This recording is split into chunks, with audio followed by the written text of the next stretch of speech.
Hi witches! So today, this video was like a lot more requested than I thought it was going to be, but I thought it was a good time to talk about it because I'm shifting my focus away from Yule and all of that and shifting it towards like what I want to do in the new year. And one of the things that I plan on doing in the new year is to start veiling as much as possible in public.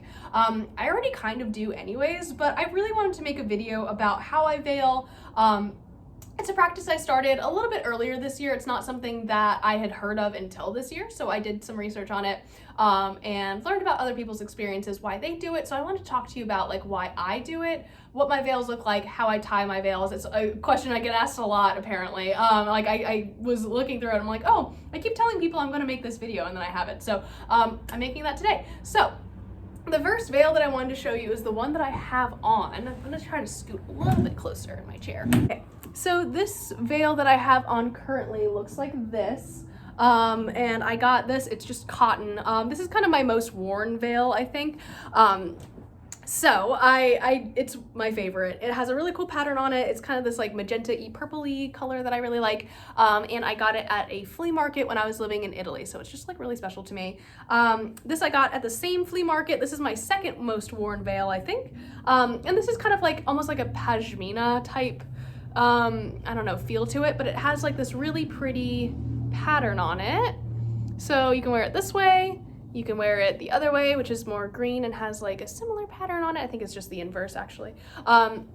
And this is a veil that I wear when I want something a little bit more drapey, loose, and less away from my face. So I actually wear this one a lot more when I have my glasses on. Right now it's like really dry, so I usually wear contacts, but my contacts get super irritated in the winter, so that's why I've been wearing my glasses. But I also have like an industrial piercing, so this veil makes it a lot easier to veil for longer while I have my glasses and my piercing, so it's not like all pushing down on everything. I hope that makes sense. So this is literally just a scarf that I consecrated for witchcraft and magic. So there's that one. The next veil that I have is very dramatic. This I also got when I was living in Italy. And it looks like an old Versace like pattern, but I really love it.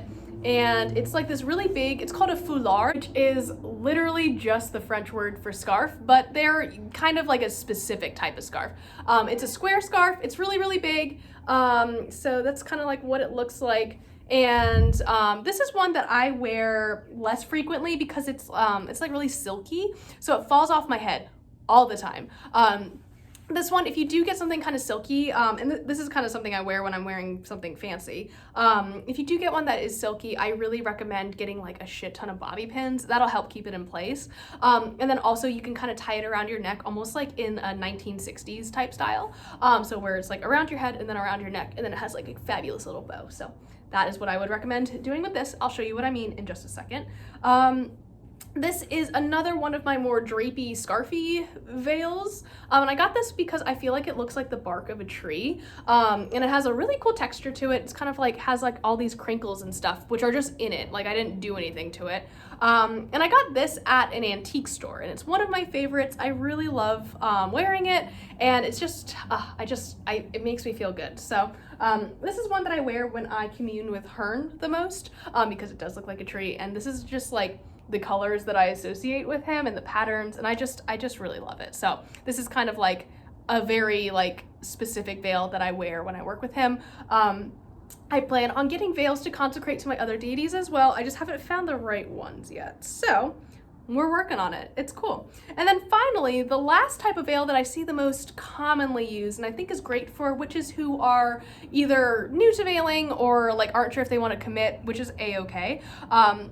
And that's kind of how I started as well. But that is to get yourself a bandana. Now this one I stole from my fiance because I don't know where mine actually is. I think it's in the wash right now. But just a regular old bandana. No one's really gonna question it or really any of these things. But if you're walking around in public and just have a bandana on, you'll know you're veiling, and maybe other people if you tell them, but likely people are just gonna think, oh, there's somebody with a bandana on. So something that you can kind of see in like modern fashion and modern culture that is pretty simple to turn into witchcraft. So I'm going to show you how I do a couple different veil ties. So this is my regular one. It's pretty simple. I'm gonna have to turn around, huh? Try to turn to the side. So with this one, please don't judge my hair. It's been under all of this stuff all day. What you'll do, I usually tie my hair into a low bun. I am growing it out for the wedding, so join me on my hair journey next year. Oh my gosh, I am buying so much biotin. But anyways, I have it kind of up, and it doesn't have to be perfect. Mine obviously isn't. Then you'll take your scarf, and I like this size of things. I will try to I'll measure out the dimensions for you and leave them in the description if I remember. All you'll do is fold it diagonally, so you have the longest part here. This is also the stretchiest part of most fabrics. It's called the bias. And you'll get the points together, pop that sucker on your head, and I like to kind of place it so I have a little bit of my hair peeking out, because otherwise I feel like I look like an egg, and that's just like not what I want. And so yeah, I usually leave my hair kind of out, and then literally all I'm doing is tying a knot over the pointed part, like underneath my little bun, but over the pointed part of the scarf. So let's see if I can figure this out. Oh my gosh, chaos.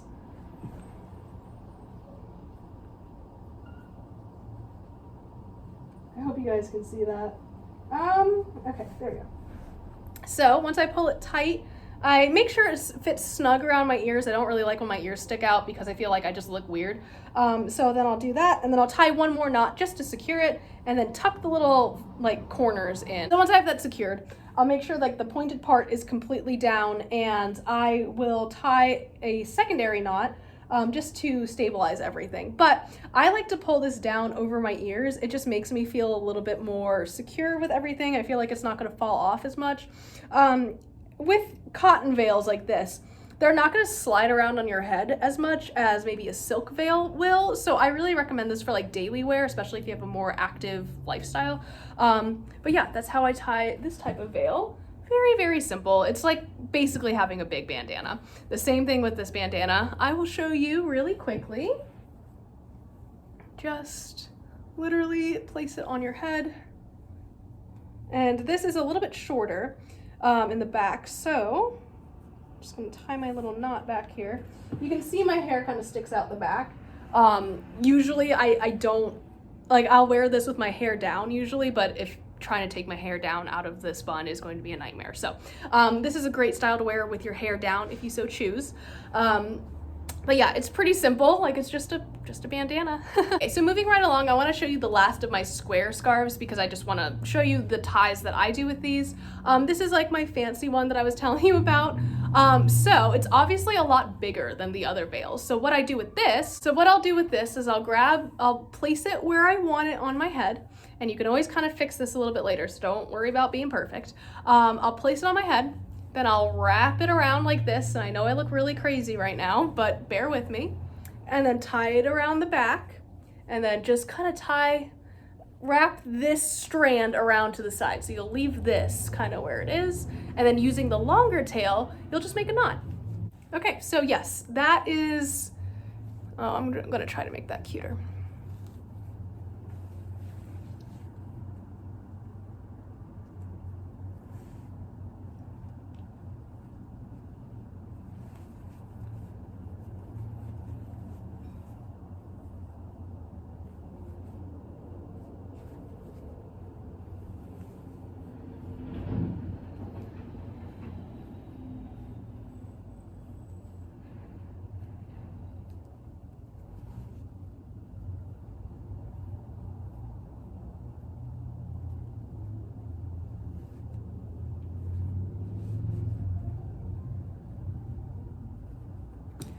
Okay, so that is kind of where I go with this.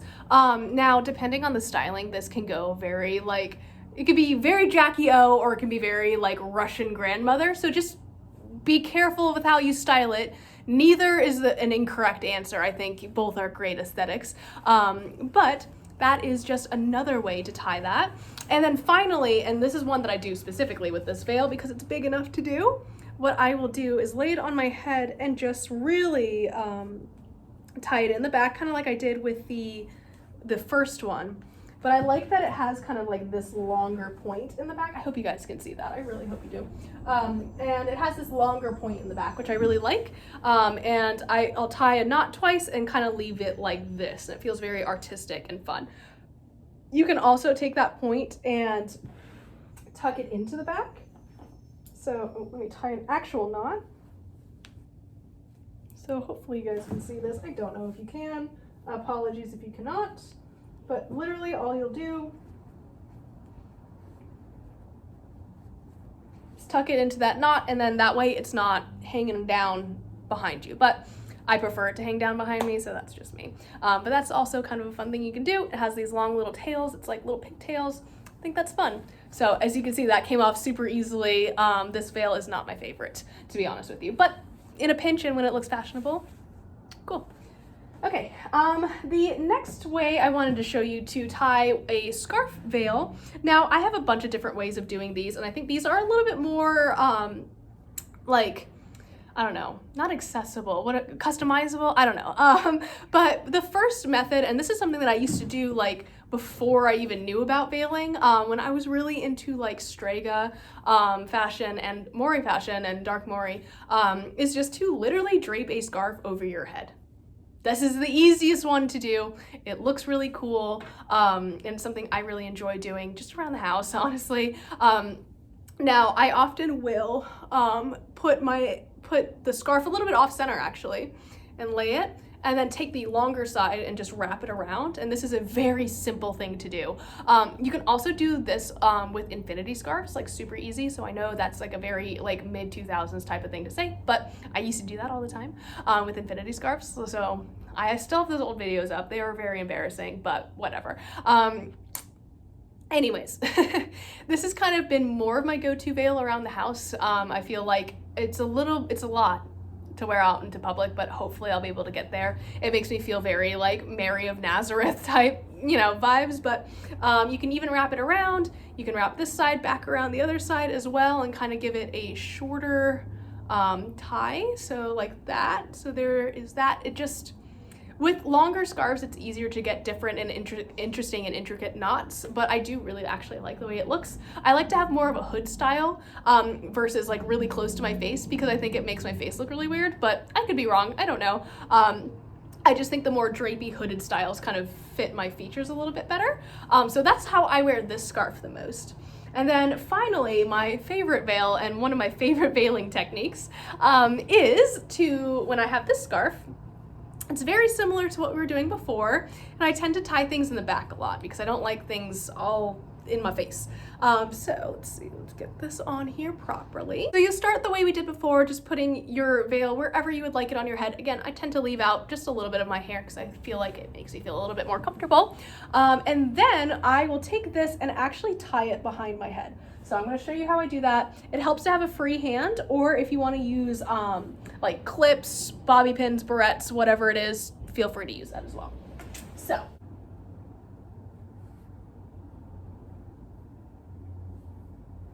okay, so what I did was tie a knot, like quite literally, and then just bring the two tails up to the front. So this has kind of been my go-to like around the house tied like long veil, I guess, that I really like for interacting on live streams and with people like in videos or through rituals. So if you see me wearing this, that's because it's my favorite way to do it. You can also do this really cool wrap, which is a little tricky. I'm not sure. It usually takes me 2 or 3 tries. So hopefully we can get it done today.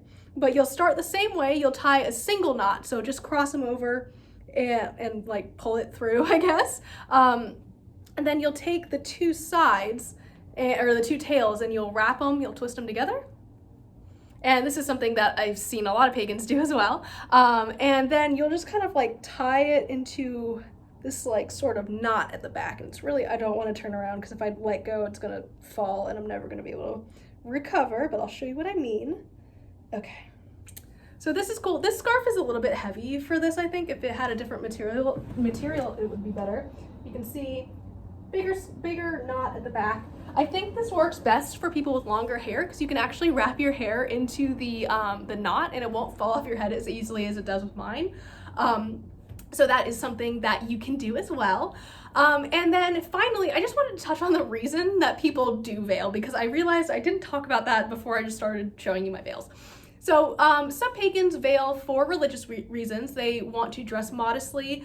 The most notable example of this that I've seen is for pagans who work with Hestia to veil, because it was common in the ancient Greek times to do that as well. So outside of the religious context, like that example I gave you, as a devotional act to your deities, not only can this be used as a form of ancestor work, veiling to honor religious aspects of your ancestors, and especially if that is something that you are learning about and becoming a part of, but also it's most popularly used by empaths as a way to kind of protect your energy and shield yourself from the outside influences of the world, the energy of the world, when things become a little bit too much.